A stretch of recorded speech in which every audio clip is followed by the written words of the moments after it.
오늘은 어린이 주일입니다. 우리에게 허락하신 귀한 자녀들을 바라보면 얼마나 사랑스럽고 귀한지 모릅니다.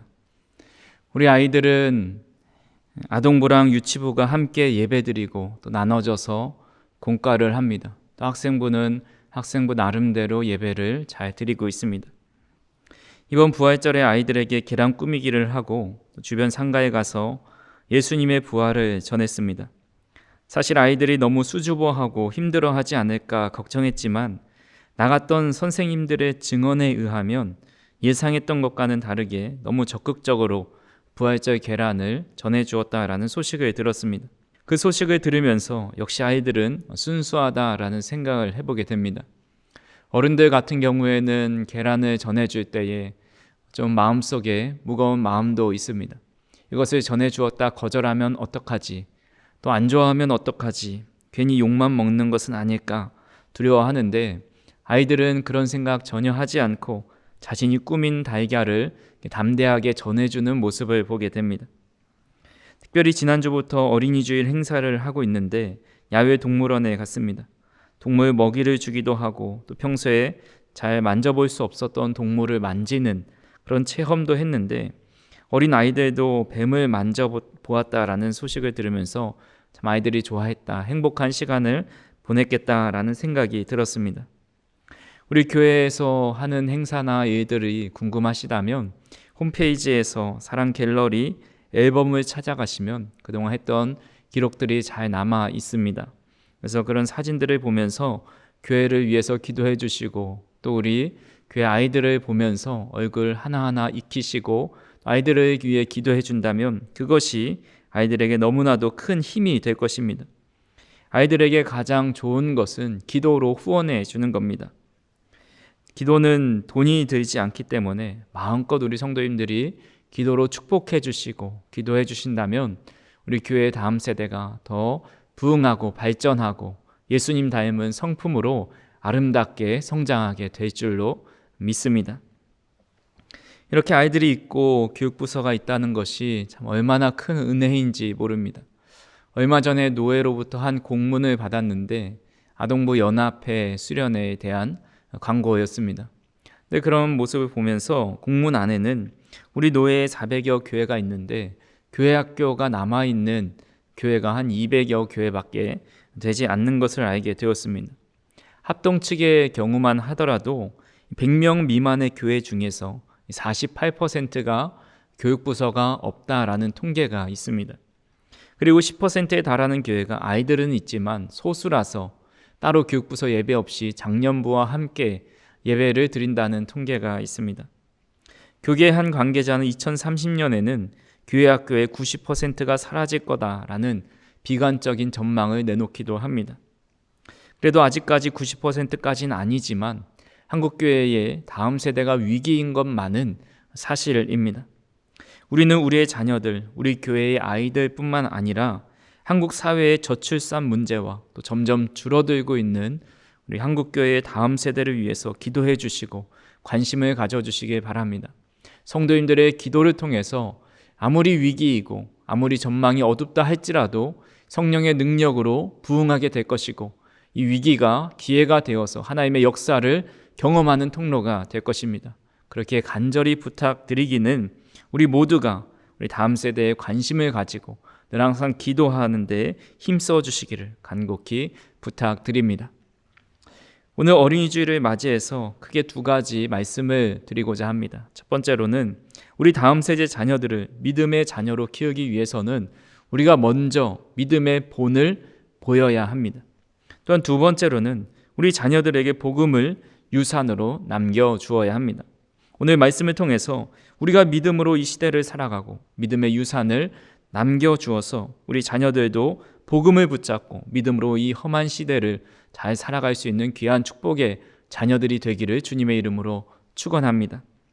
첫 번째로 우리가 먼저 믿음의 본을 보여야 합니다. 오늘 우리가 읽은 본문의 말씀은 이스라엘 백성들이 출애굽했을 때 그들의 요셉의 유고를 가지고 나왔다라는 내용입니다. 그 이유는 요셉이 자신을 애굽에 장사하지 말고 약속의 땅, 하나님께서 약속하신 땅에 함께 데리고 가라라는 유언이 있었기 때문입니다. 요셉이 유언을 남기고 약 370년이라는 시간이 흘렀습니다. 그럼에도 불구하고 그의 후손들은 그 유언을 기억해서 그의 유골을 가지고 나왔습니다. 이후에 요셉의 유골이 무엇을 상징하는지 살펴보겠지만 이스라엘 후손들이 요셉의 말을 잘 따를 수 있었던 이유 중에 하나는 바로 요셉이 먼저 그의 아버지 야곱의 유언을 잘 이행하였고 그런 요셉의 신앙이 그의 후손들에게 잘 전해졌기 때문입니다.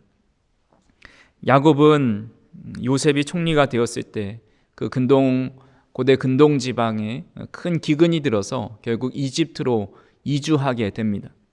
당시 이집트는 최고의 문명과 경제적인 풍요로움이 있는 소위 요즘으로 말하는 선진국이었습니다.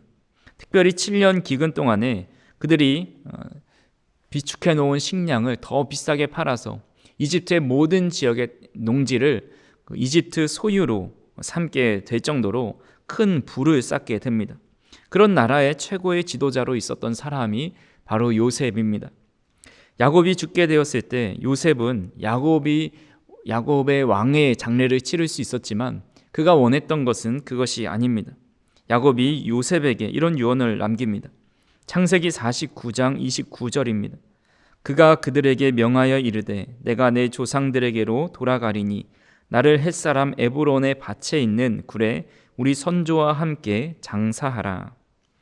야곱은 나를 우리 선조가 묻힌 그 가나안 땅에 함께 장사하라고 유언을 남깁니다. 사실 야곱이 이집트에서 장사되면 왕에 준하는 장례를 치를 수가 있습니다. 아주 화려하고 멋지게 만들어진 무덤에 안치될 수 있는 것입니다. 실제로 야곱의 장례는 왕의 장례에 준하는 모습으로 치러졌습니다. 창세기 50장 2절에서 3절에 보시면 그 수종들은 의원에게 명하여 아버지의 몸을 향으로 처리하게 하매 의원이 이스라엘에게 그대로 하되 40일이 걸렸으니 향으로 처리하는 데는 이 날수가 걸림이며 애굽 사람들은 70일 동안 그를 위하여 곡하였더라. 야곱의 시신을 향으로 처리했다는 것은 시신을 미라로 만드는 작업을 했다는 것입니다. 이 일이 40일이나 걸릴 정도로 오래 걸리고 정교했습니다. 그래서 왕의 시신을 다룰 때 미라로 만드는 그런 과정을 겪게 됩니다. 그리고 애굽 사람들이 야곱을 위해서 70일을 애곡하였습니다. 70일의 애곡 기간은 성경에서 가장 긴 애곡 기간입니다. 아론과 모세가 죽었을 때도 30일 정도 애곡하였습니다. 역사 자료에 의하면 애굽 왕이 죽었을 때 애곡 기간이 72일이었습니다. 애굽 사람들은 마치 왕을 위하여 애곡하듯이 야곱을 위해 애곡하고 있습니다. 그리고 아버지를 가나안 땅에 매장하러 가는데 그 장례 행렬이 아주 굉장했습니다. 창세기 50장 7절에서 9절에 보면 요셉이 자기 아버지를 장사하러 올라가니 바로의 모든 신하와 바로 궁의 원로들과 애굽 땅의 모든 원로와 요셉의 온 집과 그의 형제들과 그의 아버지의 집이 그와 함께 올라가고 그들의 어린 아이들과 양떼와 소떼만 고센 땅에 남겼으며 병거와 기병이 요셉을 따라 올라가니 그 때가 심히 컸더라. 이 장례 행렬에는 크게 세 부류의 사람들이 따랐습니다. 궁의 원로와 애굽 땅의 모든 원로를 포함한 바로의 신하들, 야곱의 후손들, 그리고 호위하는 병거와 기병이 따랐습니다. 이렇게 성대하게 장례를 치렀기 때문에 야곱이 정말 원하면 그 선진국에서 가장 좋은 자리에 성대하게 묻힐 수 있었지만 그는 화려한 자리보다는 하나님께서 약속하신 가나안 땅에 묻히기를 원했습니다. 그리고 요셉도 자신이 세상적인 욕심을 가지고 있었다고 한다면 그래도 내가 애굽의 총리인데 우리 아버지는 그 내 이름에 걸맞는 자리에 묻히셔야지 하면서 그 가장 좋은 자리에 묻어 놓은 것이 아니라 그의 아버지의 유언대로 그대로 순종했고 하나님께서 약속하신 땅에 그의 아버지의 시신을 안치하였습니다. 성경에서 애굽은 세상을 상징합니다. 그리고 가나안 땅은 하나님 나라를 상징합니다. 이스라엘이 애굽에서 탈출한 것은 그들이 세상에서 구원을 받아서 하나님 나라로 가는 여정을 상징합니다. 야곱이 애굽에 묻히고 싶지 않았던 것은 세상보다 하나님 나라를 더 소망했기 때문입니다. 눈에 보이는 물질과 명예보다 영원히 변하지 않는 하나님의 나라를 소망했기 때문입니다. 지금은 비록 애굽에 살고 있지만 그가 꿈꾸는 삶은 늘 하나님이 약속하신 땅에 거하는 것에 마음이 있었습니다. 요셉은 그런 아버지의 모습을 통해서 그도 꿈꾸는 것이 이집트에서의 화려한 삶, 사람들에게 영원히 기억될 미라로 남고 가장 높은 피라미드를 쌓아서 그 아래에 안치되는 것이 아니었습니다. 요셉이 죽게 되었을 때 어떤 유언을 남기는지 창세기 50장 25절에 나와 있습니다. 요셉이 또 이스라엘 자손에게 맹세시켜 이르기를 하나님이 반드시 당신들을 돌보시리니 당신들은 여기서 내 해골을 메고 올라가겠다 하라 하였더라.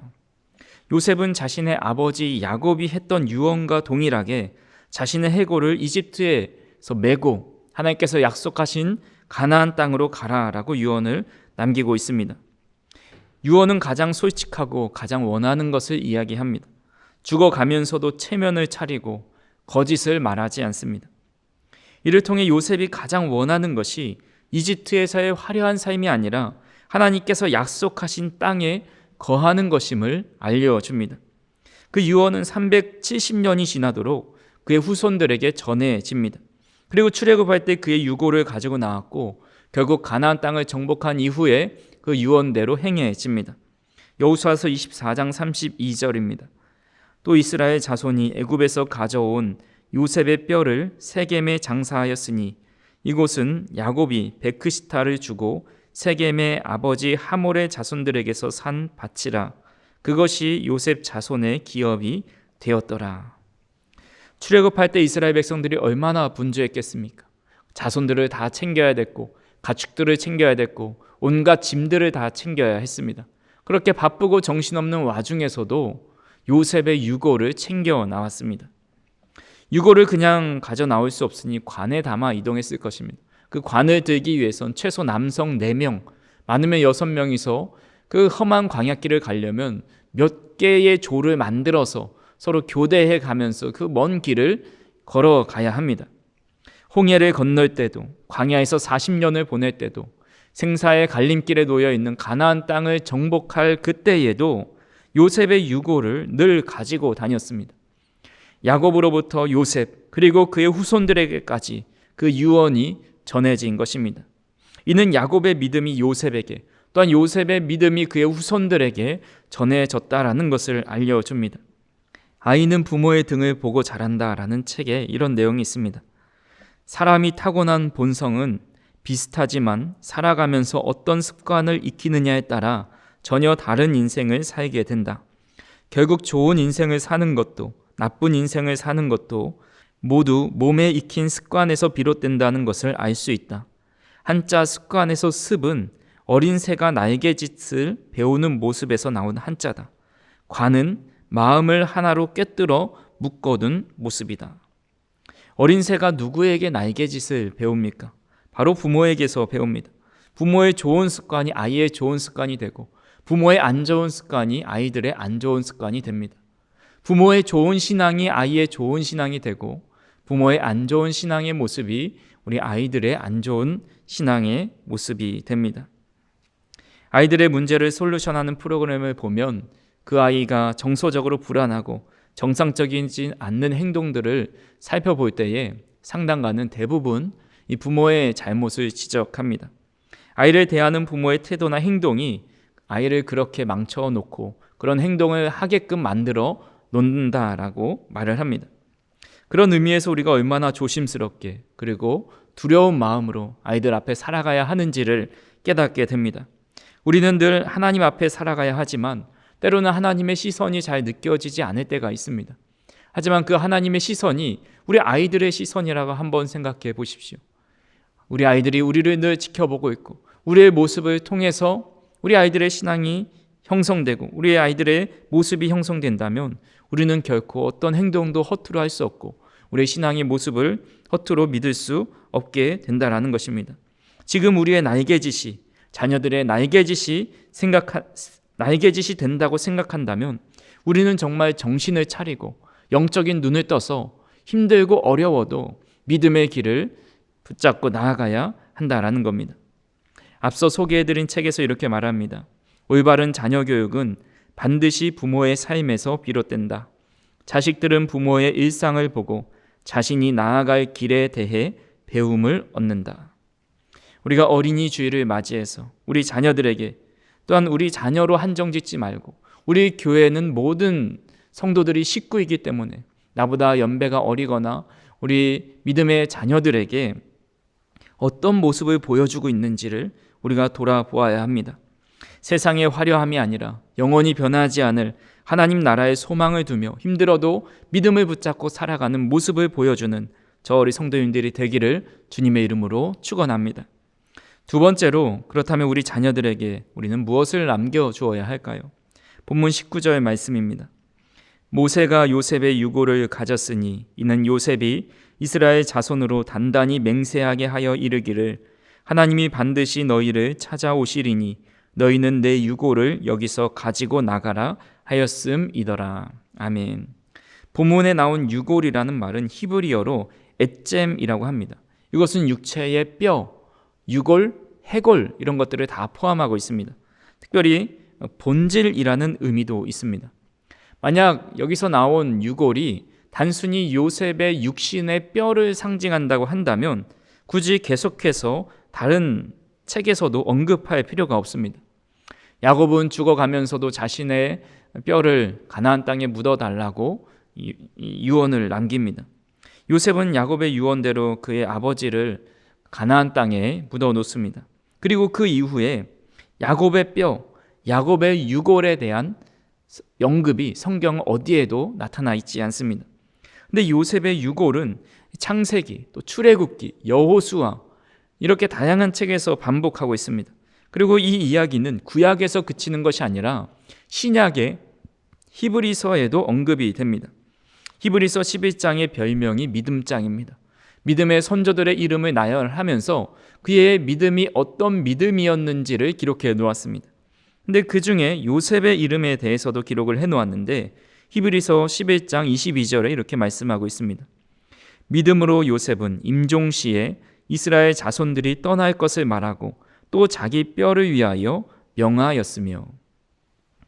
요셉은 인생의 밑바닥 죄인의 신분에서 최고 이집트의 총리에 오른 사람입니다. 소수 민족이었던 이스라엘 자손들을 큰 민족으로 이룰 수 있는 기반을 만들어준 사람입니다.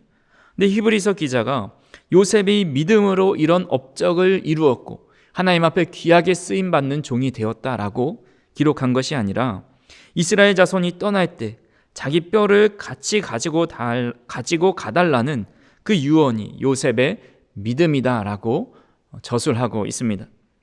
즉 요셉의 뼈는 단순히 신체의 뼈를 의미하는 것이 아니라 본질, 요셉의 신앙의 본질, 요셉의 믿음을 상징하고 있습니다.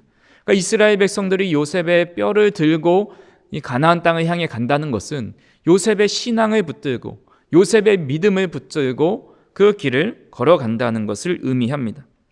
애굽에서 종살이하는 험한 인생 속에서 또 40년 동안 광야의 인생길에서 가나안 땅을 정복하는 그 순간에도 요셉이 가지고 있었던 신앙과 요셉이 가지고 있었던 믿음을 붙잡고 나아갔다라는 것입니다.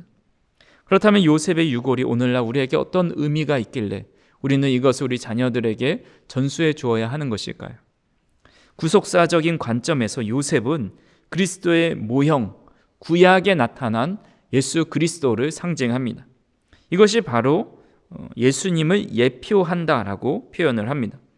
이에 대해서 아다 하버슨이라는 분은 요셉이 그리스도를 표상하고 있는 말씀이 117구절이다라고 주장을 하면서 이 성경에 예수님과 요셉에 대한 말씀을 117구절을 연결시켜 놓았습니다.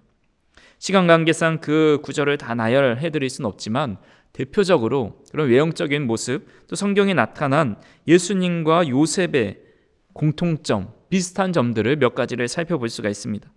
첫 번째로 그 둘은 모두 아버지의 깊은 사랑을 받지만 형제들의 미움을 받았습니다. 야곱은 요셉을 자기의 모든 자식들보다 더 사랑했지만 그 형제들은 그로 인해서 그를 시기하고 미워하였습니다. 예수님께서 세례 받으실 때 하늘에서 음성이 들립니다. 이는 내 사랑하는 아들이다. 내가 그를 기뻐한다 라고 말씀하시지만 예수님의 형제들, 그리고 수많은 사람들이 예수님을 미워합니다. 두 번째로 그 둘을 죽이려는 모의가 있었습니다. 요셉이 형제들에게 나올 때 그를 죽여 구덩이에 던질까 의논하였습니다. 예수님도 그의 적대 세력인 제사장과 서기관들과 백성의 우두머리들이 죽이려는 모의가 있었습니다. 세 번째로는 그 둘은 모두 그들의 의복을 빼앗겼습니다. 요셉이 입고 있었던 채색 옷은 형제들에게 빼앗겼고 예수님의 옷은 군인들이 빼앗아 서로 나눠 가졌습니다. 네 번째로 그 둘은 당시 노예가 팔리던 가격에 팔렸습니다. 요셉은 10대였기 때문에 은 20개에, 그리고 예수님은 30대 성인이었기 때문에 은 30개에 팔렸습니다. 다섯 번째로 그 둘은 모두 거짓으로 고발을 당했고 2명의 다른 죄인과 함께 있었습니다. 그리고 그 죄인들 중에 하나는 구원을 받고 하나는 구원을 받지 못했습니다. 여섯 번째로 요셉이 30세의 총리가 된 것처럼 예수님도 30세의 공생애를 시작하셨습니다. 일곱 번째로 그 둘은 모두 자신에게 죄를 지은 사람을 용서했습니다.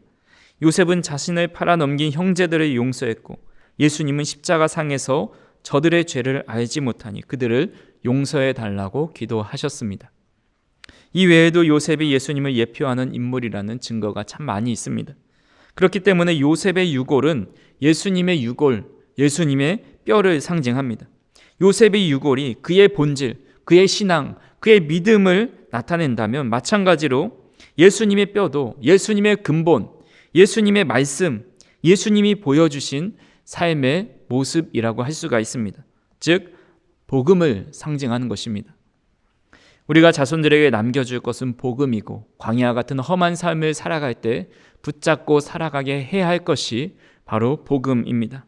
아무리 불편하고 힘들고 거추장스러워도 반드시 붙잡고 살아가야 할 것이 복음이고 주님의 말씀이라는 것을 우리는 전수해 주어야 합니다. 복음이 가장 귀한 이유는 변하지 않기 때문입니다.